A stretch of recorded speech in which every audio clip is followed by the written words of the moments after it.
오늘의 말씀은 베드로전서 5장 7절에서 9절의 말씀입니다.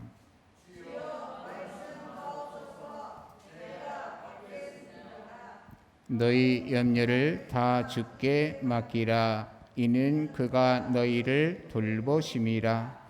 근신하라 깨어라. 너희 대적마귀가 우는 사자같이 두루 다니며 삼킬 자를 찾나니 너희는 믿음을 굳건하게 하여 그를 대적하라. 이는 세상에 있는 너희 형제들도 동일한 고난을 당하는 줄을 알미라. 아멘.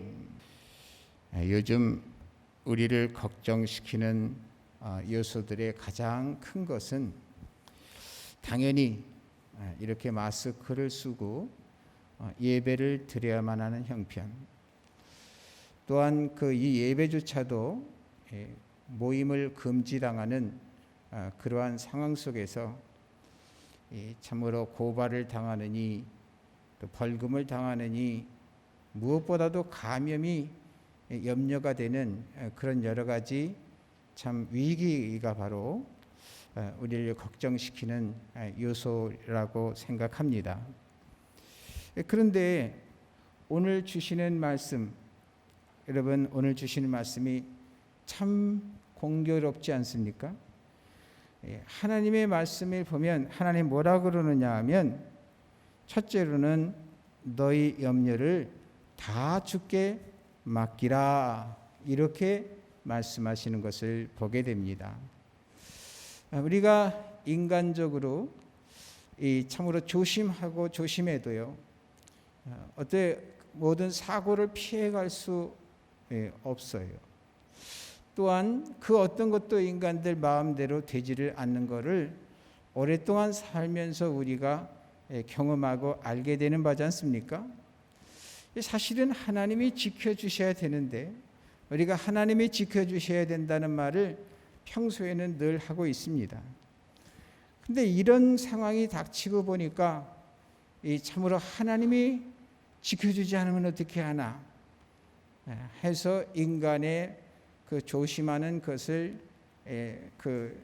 특히 신경을 쓰게 되는데, 근데 하나님의 보호에 대한 그러한 신앙보다도 더 인간적인 생각이 앞서는 것이 바로 그럴 가능성이 있는 것이 오늘날의 현실임을 우리가 경험하는 거죠.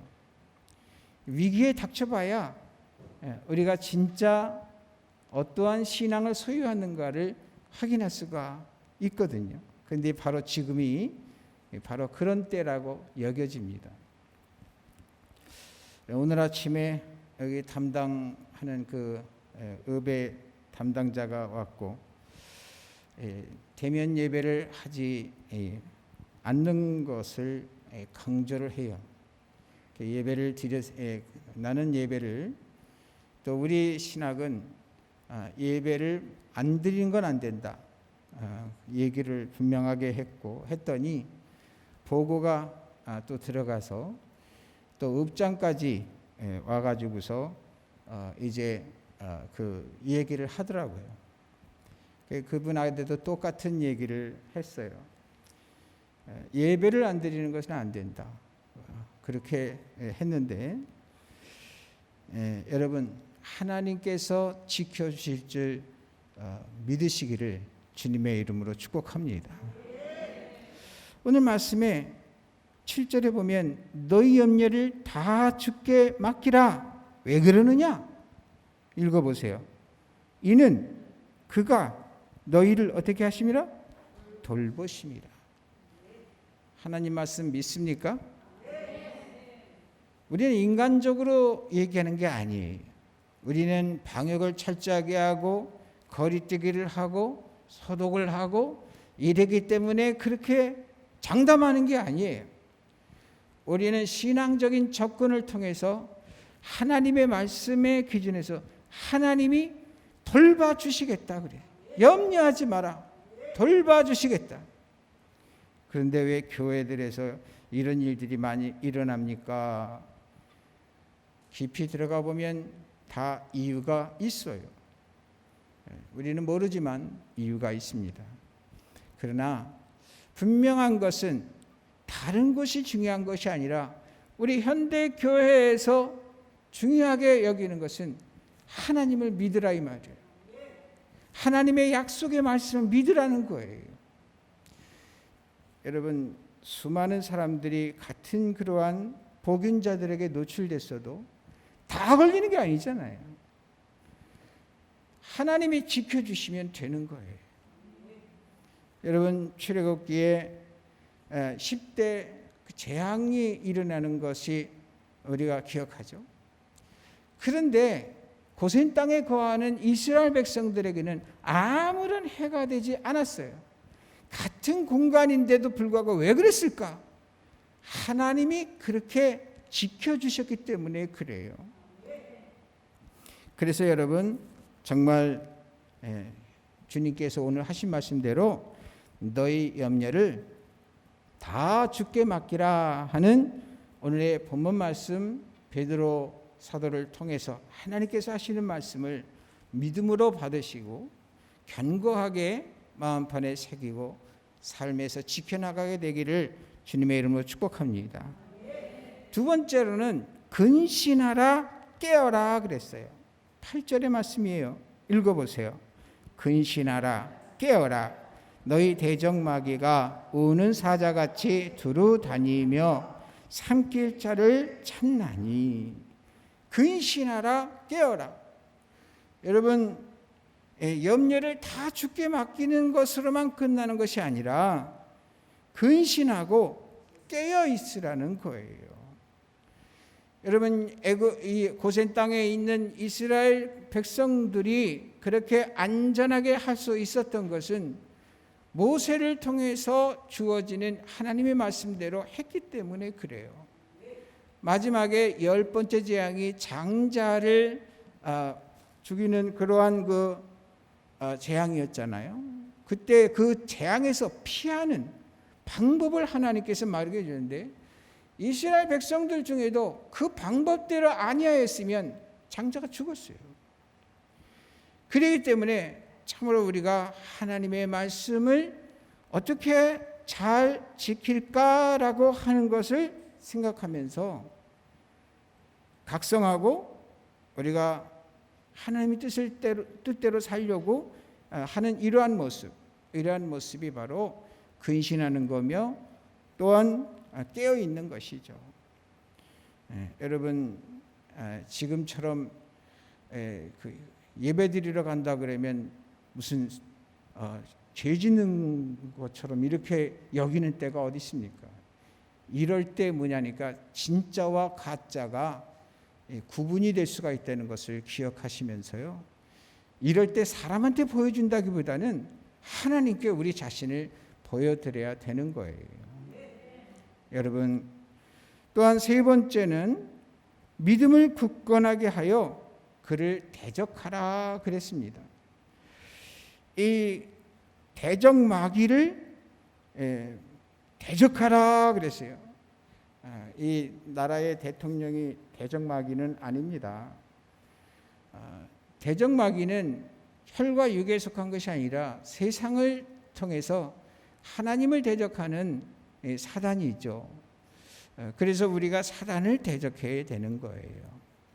사단은 우리로 하여금 목적이 뭡니까? 하나님께서 떨어지게 하는 거예요. 하나님을 믿지 않게 하는 거예요. 하나님을 숭배하지 않게 하는 거예요. 하나님 예배하지 못하게 하는 거예요. 이 일이 여기까지 온 거예요. 그저 주일날, 그저 옛날에는 예배가 어땠습니까? 일주일이면 말이죠, 교회에서 살다시피 하는 정도로 예배가 많았어요. 근데 하나하나 줄여나가더니 어떻게 됩니까?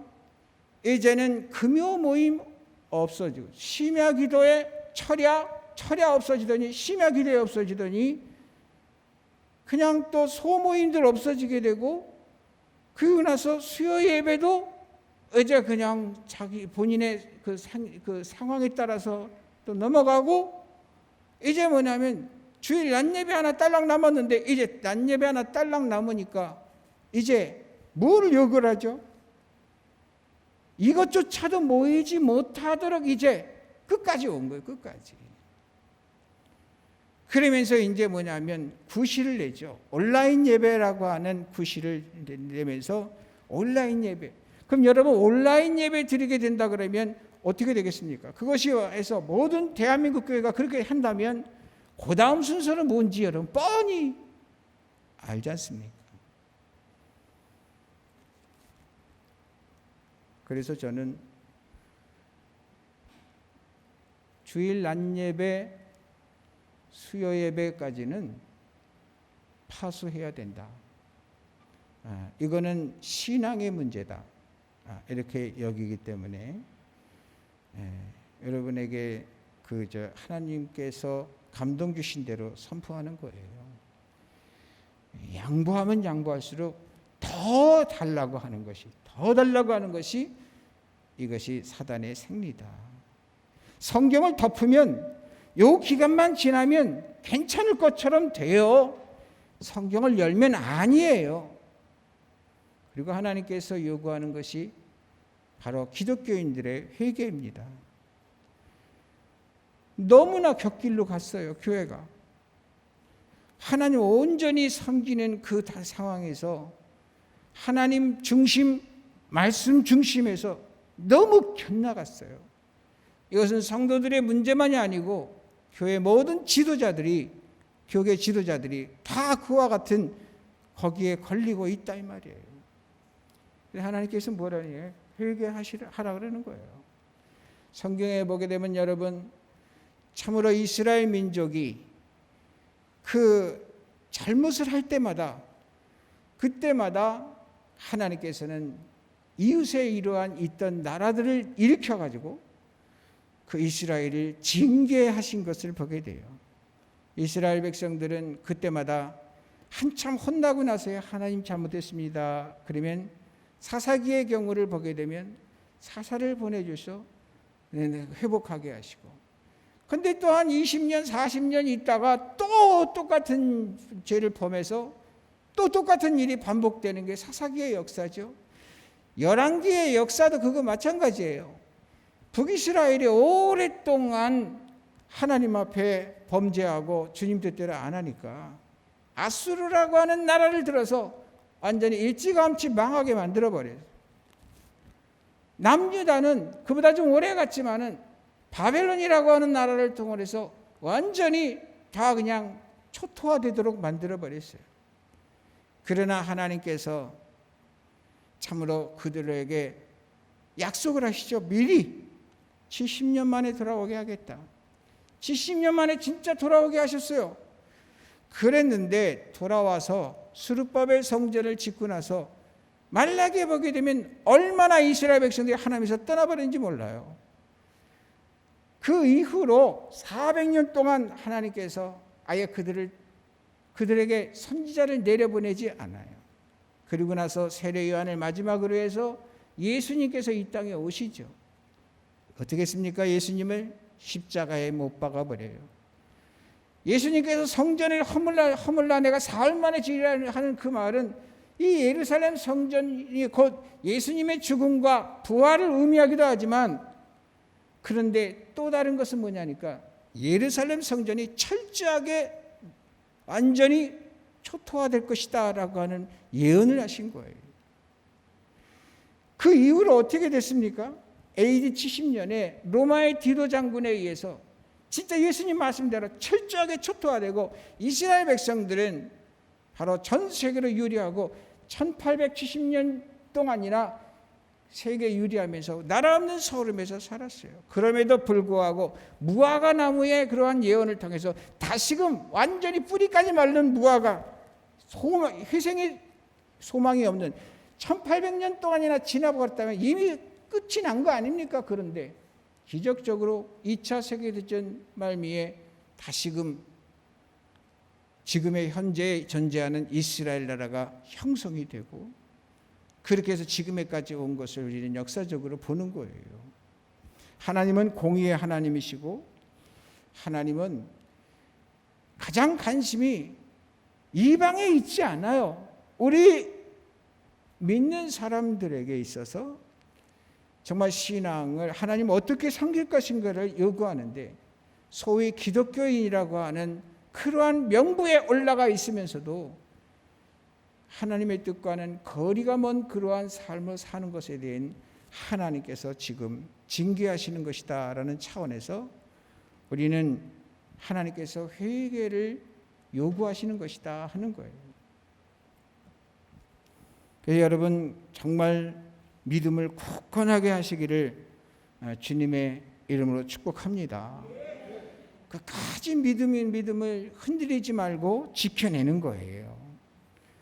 오늘 그 9절에 보게 되면 너희는 믿음을 굳건하게 하여 그를 대적하라. 그를 대적하라. 그가 누구라고요? 사단이 그라 이 말이에요. 그래서 사단을 대적해야 돼요. 우리로 하여금 하나님께 나아가지 못하게 하고 하나님을 예배하지 못하게 하고 하는 이러한 영적인 존재 어떻게 싸우겠어요? 어떻게 대적하겠어요? 내가 믿음을 지켜나가면 하나님의 약속의 말씀을 지켜나가는 것이 그 대적하는 거예요. 분위기상 말이죠. 얼마나 약해지는지 몰라요. 주변에서 막 뭐라 그러면 약해지잖아요. 사실 찬송을 부르지 마라 이랬는데 말이죠. 찬송이 없는 예배를 드리래요.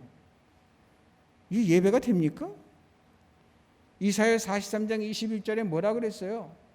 이 백성은 나를 위하여 지었나니 나의 찬송을 부르게 하려 함이라. 찬양이 없는 예배는 예배가 아니에요. 근데 찬송 부르지 말래요. 그것이 참 좋지요. 그런데 뭐냐니까 대적하는 게 딴 거 아니에요. 내가 할 도리를 하는 것이 대적하는 거예요. 누구한테 으쌰으쌰해서 강함으로 나가는 것이 그게 대적이 아니고 우리는 우리의 할 도리, 하나님 앞에서 할 도리를 무슨 일이 있어도 하는 것이 제가 심우했던 서울의 천호 동원교회 목사님이 우리는 예배를 드립니다. 그래 놓고는 나 감옥에 갈지 모르니까 이런 얘기 하더라고요. 여러분 저도 그런 생각했어요. 고발, 벌금 때리면 나 못 물겠다고 정상적으로 할 거예요. 그러면 감옥에서 하겠냐 그러면 나 감옥 갈 거예요. 근데 정말 이런 일 때문에 감옥까지 간다면 영광이죠. 감사죠. 주님을 위하여 욕을 먹고 핍박을 받는 자는 기뻐하고 즐거워하라. 하늘에서 받을 너희의 상이 크매니라. 물론 그런 일은 없겠지만 마음은 그렇게 먹었다 이 말이에요. 읍장까지 와서 얘기를 하는데 약간 마음이 약해지는 것 같더라고요. 이건 마음이 약하고 그렇지 않고의 문제가 아니고요. 끝까지 예배는 사수하는 것이 맞다. 그러나 우리가 이제 할 도리는 다 해야죠. 그러면 할 도리는 최선을 다하고 할 도리하고 하나님 지켜주실 것을 믿어야 된다 이 말이에요. 야고보서 4장 7절에는 여러분 주보에 제가 실어놨죠? 한번 읽어보세요. 그런즉 너희는 하나님께 복종할지어다. 다시 한번. 그런즉 너희는 하나님께 복종할지어다. 마귀를 대적하라. 그리하면 너희를 피하리라. 여러분 하나님께 복종하시기를 주님의 이름으로 축복합니다. 아무리 상황이 이래도 우리는 반드시 하나님에게 복종하는 자들이에요. KBS의 그 9시 방송을 하는 그 아나운서가 사랑에 대한 이야기, 기독교가 사랑의 종교인데 이러더라고요. 맞죠? 기독교는 이웃 사랑하기 때문에 나만 생각하는 것이 아니라 다른 사람 생각해서. 그런데 문제는 뭐냐니까 예배 드리지 말라는 거예요. 그게 이웃사랑하라는 거예요. 한다는 것을 실천한다는 거죠. 근데 한 가지 착각한 게 뭡니까? 우선순위의 착각이에요. 바로 첫 번째 계명이 뭐죠? 위로는 주 너의 하나님을 사랑하고, 그 다음에 두 번째 계명이 내 이웃을 내 몸과 같이 사랑하라. 우리가 하나님의 실존을 믿는다고 할 것 같으면, 하나님의 역사를 믿는다고 할 것 같으면 우리는 그 순서대로 할 거예요. 우리가 이웃을 사랑하지 않는 게 아닙니다. 사랑하죠. 그러니까 여러분, 하나님께 복종해라 말씀하셨고, 여러분 그 오늘 말씀 9절 다시 한번 읽어보세요. 시작. 같이. 너희는 믿음을 굳건하게 하여 그를 대적하라. 이는 세상에 있는 너희 형제들도 동일한 고난을 당하는 줄을 알미라. 여러분, 무슨 말씀이냐면 하나님께서 혼자 당하는 일이라고 생각하지 말라는 거예요. 엘리야가 자기 혼자만 남았다 해갖고 아주 참 약해져 있을 때 하나님께서는 바알에게 경배하지 아니한 그 선지자들을 남겨뒀다고 하는 사실을, 그것도 많이 남겨뒀다고 하는 사실을 알게 하잖아요. 이 시대 속에서요, 우리같이 예배드리는 사람들 아주 많습니다. 혼자 당하는 일 아니에요. 그래서 끝까지 승리하시기를 바라고요. 여러분, 그래서 온라인 예배, 그것은 사실상 그 조영기 목사님이 왕성하게 활동할 때에 영상 예배는 예배가 아니라고 해서 거의 2단 시비까지 갔던 이러한 내용들이 오늘날에는 은근슬쩍 온라인이라고 하는 이름으로 바뀌어가지고 지금 우리를 위협하고 있고 유혹하고 있어요. 인정할 수가 없습니다. 왜 그러느냐? 교회가 뭡니까? 주님께서 베드로의 앞에 그랬지, 제자들 앞에서 내가 이 반석 위에 나의 교회를 세우리니 음부의 권세가 이기지 못하리라. 천국 열쇠를 너희에게 주노니, 이런 말씀하시잖아요. 여러분, 교회라고 하는 단어가요, 중국말로, 이 중국의 표현이나 또 한자로서는 가르칠 교자의 모일 회자예요. 그러니까 이 교회라고 하는 것은 모임을 의미하는 거예요. 그러면 교회라고 하는 단어의 원어의 의미는 뭐냐면 에클레시아예요. 에클레시아는 두 단어가 합성된 것인데, 에크라고 하는 것은 바깥이라고 하는 뜻이고 클레시아라고 하는 것은 무리라고 하는 뜻이에요. 세상에 있는 사람들 가운데에 특별히 불러내가지고 모인 무리가 교회예요. 혼자 드리는 게 그것이 예배입니까? 물론 예배의 범주에 들어갈 수는 있어도, 그렇다면 하나님께서 왜 예배당이라는 것을 만들었겠어요? 어찌되었거나 뭐냐니까 우리는 믿는 자들이 모여서 예배드리는 것이 그게 중요한 겁니다. 그래서 이 교회라고 하는 단어의 뜻을 보더라도 온라인 예배는 안 되고요. 성도들이 모여 예법에 맞춰 드리는 것이 합당한 거고, 이 예배를 통해서 우리는 신앙 고백을 하는 거예요. 하나님, 정말 저는 주님을 섬깁니다. 그런데 지금 예배를 드리게 되면, 왜냐하면 그 벌금을 매긴다, 뭐 어떤 이런 법적인 그러한 위협을 가하고 있는데, 이때 뭐냐니까 우리는 거기에 약해질 수 있어요. 우리는 이때만야 우리가 신앙이 있음을 보여줘야 돼요. 우리의 그 선조들이 어떻게 교계를 지켰는가를 알아야 돼요. 로마의 10대 박해, 오랜 기간 동안에, 박해 기간 동안에 수많은 사람들이, 예수님의 12 제자들이 다 죽었고 그리고 나서 어마어마한 기독교인들이 순교를 했거든요. 왜 했을까요? 그들이 로마의 시책에 그대로 따랐다면 그 죽음이 그렇게 됐을까요?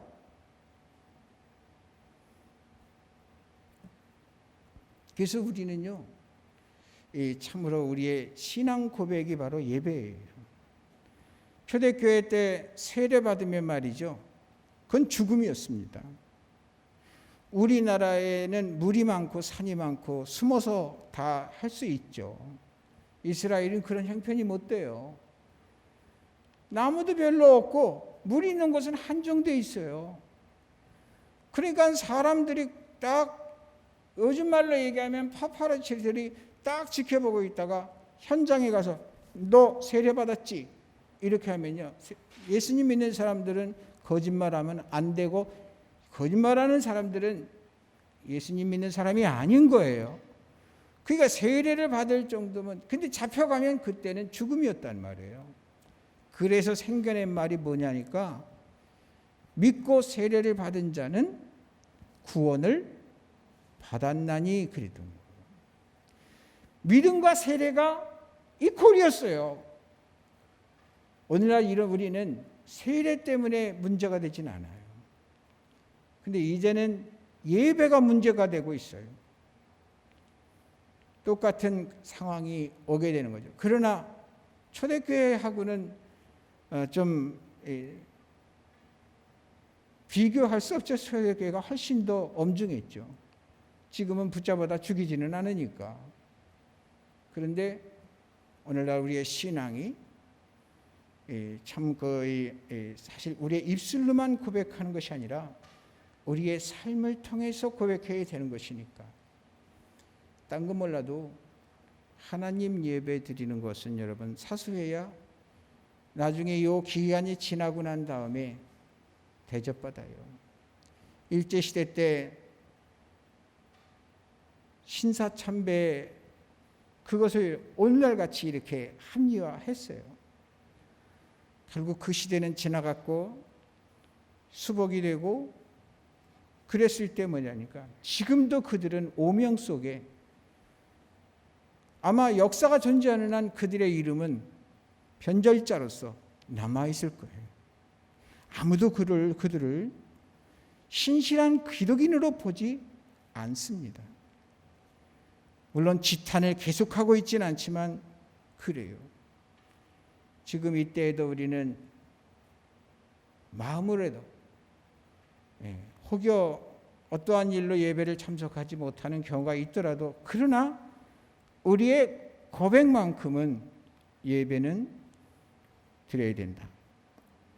이런 여러분 자세를 가지고 우리가 끝까지 하나님께 예배드려서 하나님을 기쁘시게 하는 이 시련을 잘 극복하는 그러한 우리 모두가 되기를 주님의 이름으로 축복합니다. 참고로요, 30년에 AD 30년에서부터 2000년까지의 그 통계를 어떤 통계하는 분들이 내왔는데 순교자 수가 7천만 명이래요.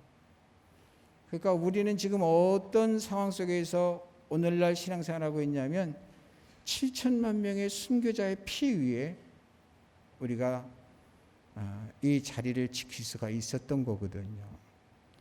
여러분 그 피가 헛되지 않도록 또 예수 그리스도께서 십자가에 달려 죽으신 이 일이 헛되지 않도록 끝까지 신앙을 파수하시고 마음으로 믿어 의에 이르고 입으로 시인하여 구원에 이르는 그러한 실천적인 신앙을 끝까지 유지하게 되기를 주님의 이름으로 축복합니다. 기도하겠어요. 하나님 감사합니다. 이렇게라도 주님을 예배할 수 있는 은혜 허락하여 주심을 감사합니다. 앞으로도 참으로 주어지는 상황 속에서 그 어떠한 경황이라도 참으로 우리의 행보를 그치지 않을 수 있도록 역사해 주옵소서. 예수님의 이름으로 기도했습니다. 아멘.